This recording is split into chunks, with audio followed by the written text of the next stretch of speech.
Hello everyone, আমি মনিকা। তোমরা দেখছো 30 days real life journey with Monika. দিনটা ছিল রবিবার। তবে রবিবার হলেও আমরা কি আর রেস্ট নিই? সে যাই হোক।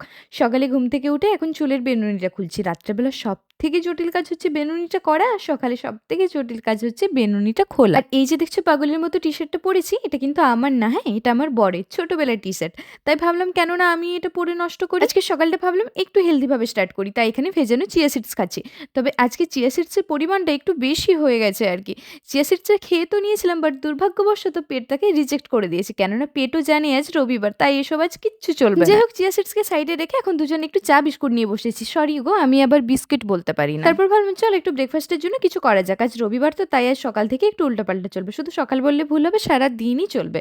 তাই এখানে বানালাম ডিমের টোস্ট। আসলে আমার বরের এটা খুব প্রিয়। শুধু ওর বললে ভুল হবে, এটা আমারও খুব প্রিয়। তাই ধৈর্য ধরে থাকতে পারিনি, নিয়ে বসে পড়েছি করার সাথে সাথে। এখন শুরু করে দিয়েছি লাঞ্চের ব্যবস্থা। বুঝতেই পারছো রবিবার মানে একটু জমিয়ে খাওয়া দাওয়া। তাই এখানে মশলাটা একটু বেটে নেবো, কারণ লাঞ্চে থাকবে চিকেন, তার সাথে থাকবে হচ্ছে পোলাও। মশলা বাটা কমপ্লিট করে এখানে পেঁয়াজ রসুনটাও ভিজিয়ে দিয়েছি। এইবার হবে পোলাওয়ের ব্যবস্থা। বাড়িতে পোলাও হলে সাধারণত আমিই দায়িত্বে থাকি, তো তার জন্য এখানে আমি অ্যাট ফার্স্ট চালটা মেপে নেবো, কারণ তাহলে আমার জলটা দিতে একটু সুবিধা হবে। এখানে সমস্ত কিছু পোলাওয়ের জন্য যা যা লাগবে সব রেডি করে রেখেছি। একটু বলে রাখি, এখানে নিয়েছি লং, এলাচ, দারচিনি, কিশমিশ, কাজু, শাহজিরা, সাদা গোলমরিচ, জয়িত্রী আর জায়ফল।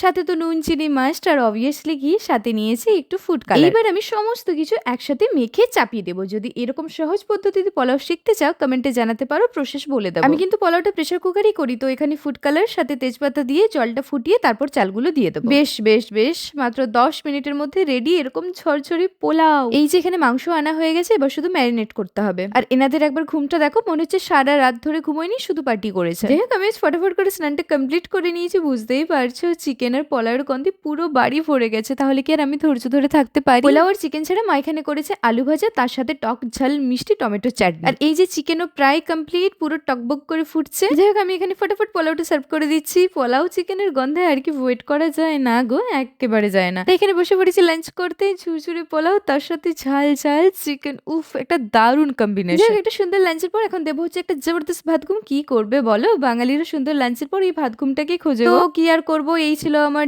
ডে 3 এর রিয়েল লাইফ জার্নি। তো চলো আউটরোটা নেওয়া যাক। আমি তো ভাত ঘুম, আর তোমরা করে আমাকে ফলো। দিনটা যেমনই হোক আমি কিন্তু মোমেন্ট ধরে রাখার চেষ্টা করি, কারণ লাইফ পারফেক্ট হতে পারে না, বাট ভাই পারফেক্ট হয়ে জড়েছি on the next one. By.